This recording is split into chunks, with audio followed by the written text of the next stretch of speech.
안녕하세요. 1% 한의사회 추나 연구의 보조강사 이준민입니다.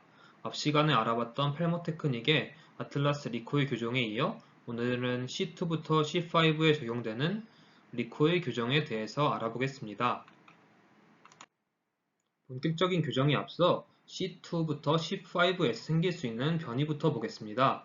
변이는 총 9가지가 있습니다. 가장 기본적인 변이인 후방 변이인 포스테리어 변이, 후방 변이에 좌우 변이가 추가된 posterior right, posterior left 변이, 후방 변이에 상하 변이가 추가된 posterior superior, posterior inferior 변이, 또한 이 세 가지 변이가 모두 존재하는 posterior right superior, posterior right inferior, posterior left superior, posterior left inferior 변이가 있습니다. 지금부터는 편하게 약자인 P, PR, PRS 등으로 부르도록 하겠습니다. 지금부터 각각의 변이에 따른 교정 방법을 알아보겠습니다. 먼저 기본 자세부터 알아보고 가겠습니다. 먼저 촉진 시 기본 자세부터 보겠습니다. 첫 번째로 촉진 시 촉진하지 않는 손으로는 환자의 머리를 살짝 고정하게 됩니다. 촉진하는 손은 나중에 보조수로 사용되게 되며 촉진하지 않는 손은 주동수로 사용되게 됩니다. 이제 교정 시 자세를 보겠습니다. 교정 시 주동수의 접촉 포인트는 네일 포인트 2를 사용하게 됩니다. 또한 S나 I 변이가 없는 경우 주동수의 손바닥은 목 표면과 약 45도의 각도를 이루도록 유지해야 합니다. S나 I 변이가 있는 경우는 뒤에서 설명드리도록 하겠습니다. 교정 시 어깨는 편안하고 자연스럽게 하고 팔은 모두 균등하게 굽히고 팔꿈치는 몸에서 붙지 않고 떨어뜨립니다.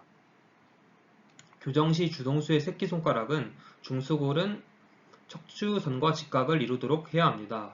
이 기본 자세는 모든 변이에 적용되는 사항입니다. 숙지하시고 뒤에 나오는 교정 파트를 보시는 게 이해하시는 데 도움이 될 것입니다. 지금부터는 본격적인 교정에 대해 설명드리겠습니다. 먼저 가장 기본이 되는 P 변이부터 설명하겠습니다. 환자와 시술자의 위치부터 말해보겠습니다. 시술자는 어느 방향에서 교정해도 상관없지만 환자의 얼굴 방향은 시술자의 방향과 반대가 되어야 합니다. 예를 들어 환자의 얼굴이 왼쪽으로 회전되어 있다면 시술자는 오른쪽에 서 있도록 합니다. 그 후 주동수와 같은 쪽 발을 앞으로 내딛습니다. 만약 환자의 얼굴 방향이 왼쪽이라면 왼쪽 발을 내딛으면 됩니다. 그 후 촉진을 시작합니다. 촉진은 환자와 먼 쪽 손으로 진행합니다. 예를 들어 환자의 오른쪽에 서 있다면 오른손이 촉진하는 손이 됩니다. 촉진하는 손으로 교정하려는 척추의 극돌기를 찾습니다. 그 후 둘째 손가락을 극돌기 위에 올려놓은 후 촉진하는 손을 아래로 향하게 돌립니다. 그렇게 된다면 승모근을 밀어내 주동수를 조금 더 쉽게 컨택할 수 있습니다.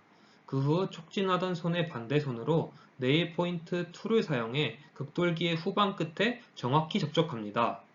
그 후 촉진하던 손을 보조수로 전환해 주동수의 손목 관절을 잡고 고정한 뒤 복장저른이 컨택 포인트에서 수직으로 위에 위치할 수 있도록 몸을 기울인 뒤 정확하게 아래 방향으로 힘을 가해 교정합니다.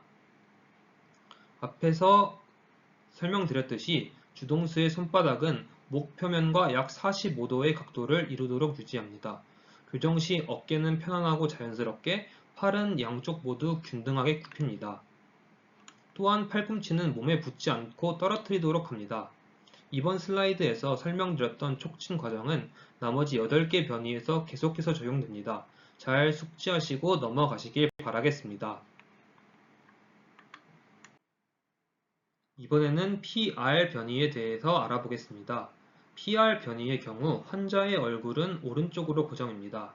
사진을 보시면 알 수 있듯이 시술자는 환자의 양쪽 방향에 모두 서 있을 수 있습니다. 이때 시술자는 왼손으로 환자를 촉진합니다. 왼손으로 환자의 극돌기의 오른쪽 뒤 경계 부분을 촉진한 뒤 오른손의 네일 포인트 2를 활용해 컨택을 하게 됩니다. 촉진하던 왼손을 보조수로 전환하고 주동수인 오른손을 견고하게 지지해주며 아래 방향으로 힘을 가해 교정하게 됩니다. P 변이와 마찬가지로 기본 자세에 해당하는 내용들을 지킨 채로 교정해야 합니다. 이때 복장저른은 접촉점에서 수직으로 위로 그은 선보다 오른쪽에 위치할 수 있도록 몸을 구부린 채로 교정을 진행합니다. 이 슬라이드에서는 PL 변이에 대해 알아보겠습니다. PL 변이는 PR 변이와 방향만 반대라고 생각하시면 됩니다. PL 변이에서 환자의 얼굴 방향은 왼쪽이며 마찬가지로 시술자는 환자의 어느 방향이든 위치할 수 있습니다. 오른손으로 환자의 극돌기 왼쪽 뒤 경계 부분을 찾습니다. 그 후 왼손의 네일 포인트 툴을 활용해 컨택합니다. 촉진하던 오른손을 보조수로 전환하고 주동수인 왼손을 견고하게 지지해주며 아래 방향으로 힘을 가해 교정합니다. 이때 시술자의 복장저르는 접촉점에서 수직으로 그은 선보다 왼쪽에 위치해야 하기에 몸을 기울인 채로 교정을 진행합니다. PL 변이도 마찬가지로 기본 자세에서 보았던 부분을 지키도록 합니다. 이제부터는 상하 변이인 S와 I 변이에 대해 보겠습니다. 먼저 PS 변이부터 보겠습니다. 교정하는 방법은 P 변이 교정과 비슷하지만 몇 가지 다른 부분이 있습니다. 먼저 환자와 시술자의 위치부터 보겠습니다. 이 부분은 P 변이와 유사하다고 할 수 있겠습니다. 시술자는 어느 방향에서 교정해도 상관없지만 환자의 얼굴 방향은 시술자 방향과 반대입니다. 예를 들어 환자의 얼굴이 왼쪽으로 회전되어 있다면 시술자는 오른쪽에 서 있도록 합니다. 그 후 주동수와 같은 쪽 발을 앞으로 내딛습니다. 만약 환자의 얼굴 방향이 왼쪽이라면 왼쪽 발에 내딛습니다. 그 후 촉진하는 손으로 극돌기의 위치를 찾은 뒤 주동수로 컨택하고 촉진하는 손은 보조수로 전환합니다. 그 후 복장저른이 접촉점과 수직으로 위로 그은 선보다 위쪽에 위치하게 몸을 구부리고 교정합니다. 이때 손바닥의 각도가 중요합니다. 그 전 변이들과는 다르게 60도의 각도를 이루도록 합니다. 이제 PI 변이에 대해 설명드리겠습니다. 기본적인 내용은 앞에서 설명드렸던 PS 변이와 거의 흡사합니다.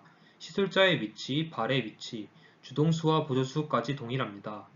하지만 다른 점이 몇 가지 있습니다. 먼저 컨택 포인트가 극돌기 위 경계가 아닌 극돌기 아래 부분이어야 합니다. 두 번째로 복장 저른의 위치도 다릅니다.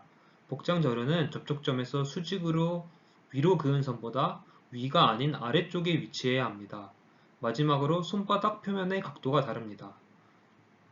목 표면과 60도가 아닌 30도의 각도를 이루어야 합니다. 즉, S 변이에서는 손바닥이 목 표면과 이루는 각도가 60도이고 I 변이에서는 30도의 각도를 이루어야 한다는 점을 알 수 있었는데요. 이 부분은 뒤에 나오는 변이들에게서도 계속 적용되니 기억하시면 좋겠습니다. 이제부터는 후방 변이와 좌우 변이, 상하 변이가 모두 존재하는 세 글자로 이루어진 변이 4개에 대해서 살펴보겠습니다. 첫 번째로 알아볼 것은 PRS 변이입니다. 이름이 길다고 굉장히 복잡하다고 생각하실 수도 있지만 P변이, R변이, S변이에 해당하는 내용이 합쳐져 있다고 생각하시면 됩니다. 먼저 환자의 얼굴 방향은 PR과 같이 오른쪽으로 회전시키며 PR과 마찬가지로 왼손으로 촉진하고 오른손으로 주동수를 사용합니다. 왼손의 검지로 극돌기의 오른쪽 위쪽 경계를 찾고 그 후 오른손의 네일 포인트 2로 컨택합니다. 이때 PRS 변이 역시 S변이이므로 손바닥은 목표형과 60도를 이루어야 합니다. 시술자의 복장저르는 접촉점에서 수직으로 위로 그은 선보다 오른쪽 위쪽에 위치하도록 몸을 구부린 채 교정을 진행합니다. 이번에는 PRI 변이에 관하여 알아보겠습니다. PRI 교정은 PRS와 많이 유사합니다. 일단 PRS와 환자의 얼굴 방향, 주동수, 보조수 등은 동일합니다. 얼굴 방향을 오른쪽으로 하고 왼손을 이용해서 극돌기의 오른쪽 아래의 경계를 찾습니다. 그 후 오른손은 네일 포인트 2로 사용해서 컨택합니다. 이때 PRI 변이는 I 변이이기 때문에 목표면과 손바닥은 30도 각도를 이루도록 합니다. 복장 저르는 접촉점에서 수직으로 위로 그은 선보다 오른쪽 아래쪽에 위치시킵니다. 그 다음은 PLS 변이입니다. 이 변이는 PRS 변이와 방향만 반대로 달라지면 된다고 보시면 되겠습니다. 환자의 얼굴은 왼쪽이고 오른손으로 촉진해 각돌기의 왼쪽 위쪽 경계를 찾고 왼손의 네일 포인트 2를 활용해 접촉합니다. S변이이기 때문에 손바닥은 목표면과 60도 각도를 이루도록 하고 교정 시 복장저르는 접촉점에서 수직으로 위로 그은 선보다 왼쪽 위쪽에 위치시킵니다. 이번 슬라이드에서는 마지막 변이인 PLI 변이에 대해서 알아보겠습니다. 이 역시 PRI와 방향만 다르다고 생각해 주시면 됩니다. 환자의 얼굴 방향은 왼쪽이며 오른쪽을 보조수 왼손을 주동수로 사용하게 됩니다. 먼저 오른손으로 극돌기 왼쪽 아래쪽 경계에 위치시킵니다. 그 후 위치시킨 점을 왼손의 네일 포인트 툴을 사용해 컨택합니다. I 변이이기 때문에 손바닥은 목표면과 30도 각도를 이루도록 합니다. 복장저르는 접촉점에서 수직으로 위로 그은 선보다 왼쪽 위쪽에 위치시킵니다. 마지막으로 교정 시 고려해야 하는 사항에 대해 알아보겠습니다. 첫 번째로 경추마다 회전량이 다르다는 것을 고려한 후 접촉점을 찾도록 합니다. 경추의 회전량은 C2가 가장 크고 아래로 갈수록 적어집니다. 이 부분을 고려해 촉진과 주동수의 접촉이 이루어져야 합니다. 또한 앞에서 이미 설명했던 내용이지만 컨택 포인트와 손바닥의 각도에 주의해야 합니다. S의 경우 60도, I 변이인 경우 30도, S나 I 변이가 없을 경우 45도입니다. 이는 정확한 교정을 위해 중요합니다. 마지막으로 주동수를 접촉 지점에 놓을 때는 굴리듯 가져가야 합니다. 즉, 주동수를 촉진 손의 손톱 위에 얹고 손바닥은 위를 향하게 한 채 목 위에 가볍게 올려둡니다. 촉진 손의 집게 손가락을 제거하기 전 주동수를 굴리듯 목에 딱 붙여서 손바닥이 아래를 향하게 돌립니다. 이렇게 하면 트라페지우스의 근육이 접촉 지점에서 멀어지며 손톱선과 척추 사이에 근육이 개입되지 않습니다. 이렇게 해서 오늘 팔머 테크닉의 C2부터 C5의 리코의 교정에 대해서 알아보았습니다. 오늘 나온 C2부터 C5 리코의 교정이 리코의 교정의 마지막 파트였습니다. 정말 수고 많으셨습니다. 다음 영상에서는 싱글 더블 트랜스버스 어저스먼트와 토글 리코일에 대해서 공유드리겠습니다. 긴 영상 봐주셔서 감사합니다.